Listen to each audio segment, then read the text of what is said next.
Assalamualaikum warahmatullahi wabarakatuh. Perkenalkan, nama saya Afif Pratama Sali, mahasiswa Fakultas Hukum Universitas Muhammadiyah Malang dengan NIM 2017-430. Di sini saya akan menjelaskan terkait akan tugas saya, yakni terkait akan mata kuliah MPS untuk pemenuhan tugas akhir ataupun ujian akhir semester.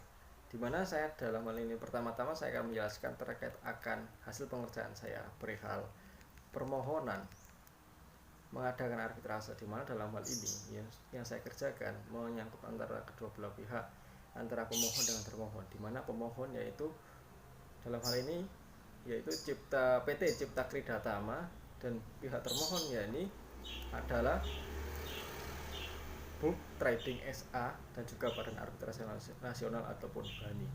Yang kedua yang terkatakan dasar permohonan, di mana bahwa dalam hal ini pihak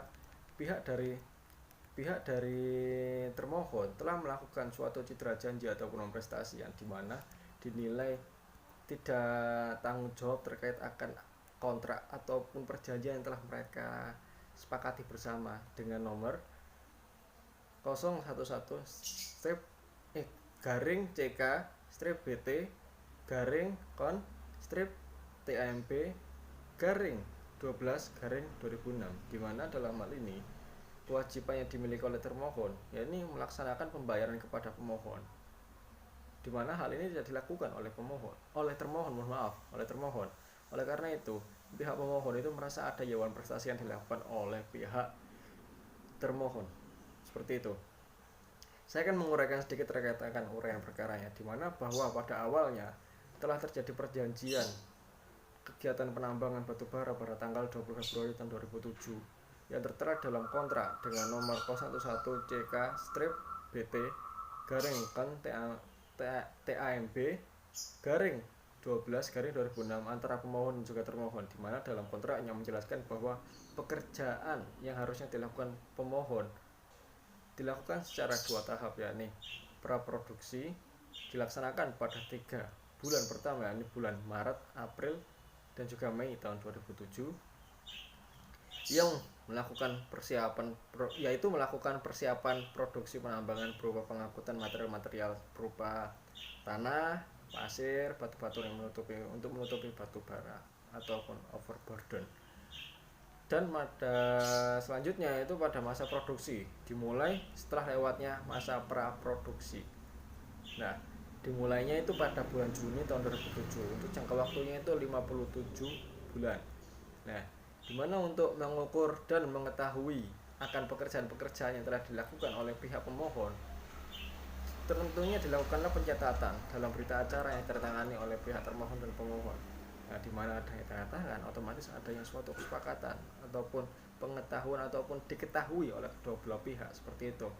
Nah, selanjutnya akan tetapi dalam pelaksanaannya menunjukkan fakta bahwa ternyata pihak termohon hanya melakukan pembayaran ataupun 3 kali invoice pertama yang pemohon terbitkan dengan nilai total yakni 955,704 US dollar, dan selebihnya itu tidak dibayarkan. Nah, dalam hal ini yang dituntut ataupun yang diinginkan oleh pihak pemohon ke termohon yakni satu, di mana dikarenakan hal ini pemohon memutuskan untuk menyelesaikan permasalahan yang terjadi antara pemohon dan termohon dengan melalui Badan Arbitrase Nasional Indonesia ataupun BANI, dengan bahwa termohon telah melakukan suatu tindakan dewan prestasi karena telah melalaikan tanggung jawab dan kewajibannya untuk melakukan pembayaran sesuai dengan yang telah disepakati dalam kontrak yang telah mereka tanda tangani bersama. Dan pada intinya dari permasalahan yang ada ini, pemohon meminta kepada BANI ataupun Badan Arbitrase Nasional Indonesia untuk memberikan suatu keputusan kepada pihak termohon agar segera melakukan kewajibannya, yakni melakukan pembayaran sesuai dengan kontrak yang sudah pemohon dan termohon sepakati terkait akan pekerjaan penambangan batu bara. Nah, selanjutnya saya akan menjelaskan terkait akan opini. Selanjutnya saya akan menjelaskan terkait akan analisa saya berdasarkan undang-undang arbitrase terkait akan permohonan arbitrase hasil pengerjaan dari saya, dimana berdasarkan undang-undang arbitrase PT Cipta Kridatama ataupun sebagai pemohon itu merasa bahwa dalam putusan BANI ataupun Badan Arbitrase Nasional Indonesia itu jauh dari kata keadilan. Oleh karena itu pihaknya itu mengajukan permohonan pemutusan ataupun pembatalan putusan arbitrase ke Pengadilan Negeri Jakarta Selatan, di mana dalam hal ini itu dapat adanya suatu hal kekeliruan ataupun dapat dibilang itu tidak sesuai dengan prosedur ataupun ketentuan dari undang-undang arbitrase itu sendiri, di mana di dalam pasal 54 poin B dan poin E, di mana di dalam kedua poin tersebut itu menjelaskan terkait dengan alamat.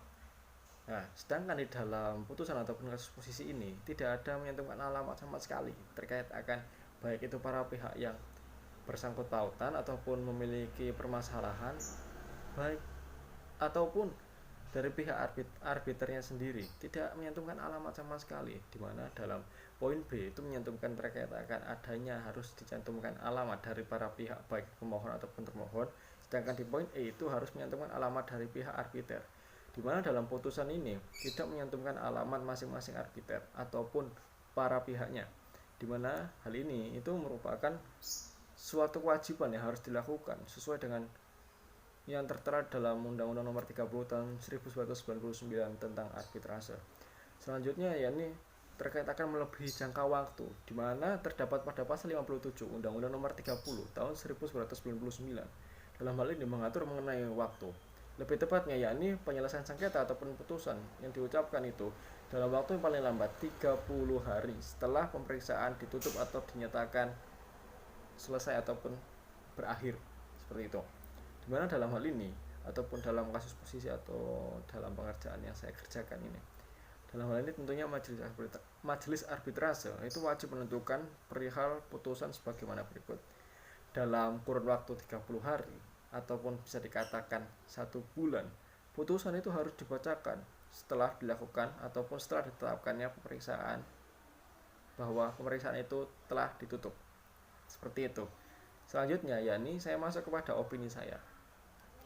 Opini saya terkait akan terkait akan kasus posisi dan juga permohonan arbitrase yang sudah saya sedikit jelaskan tadi. Yakni yang pertama, dalam hal ini permohonan perubahan ataupun pembatalan putusan arbitrase itu merupakan hal yang umum terjadi, di mana harus sesuai dengan ketentuan yang ada, di mana terkait akan pembatalan itu sah-sah saja, tapi harus kita ketahui ini batal karena apa, apakah sudah sesuai belum sama ketentuan yang ada di Undang-Undang Nomor 30 Tahun 1999 yang mengatur terkait akan arbitrase, di mana dalam hal itu otomatis menyantumkan terkait akan bagaimana saya keberlangsungan dari arbitrase itu sendiri.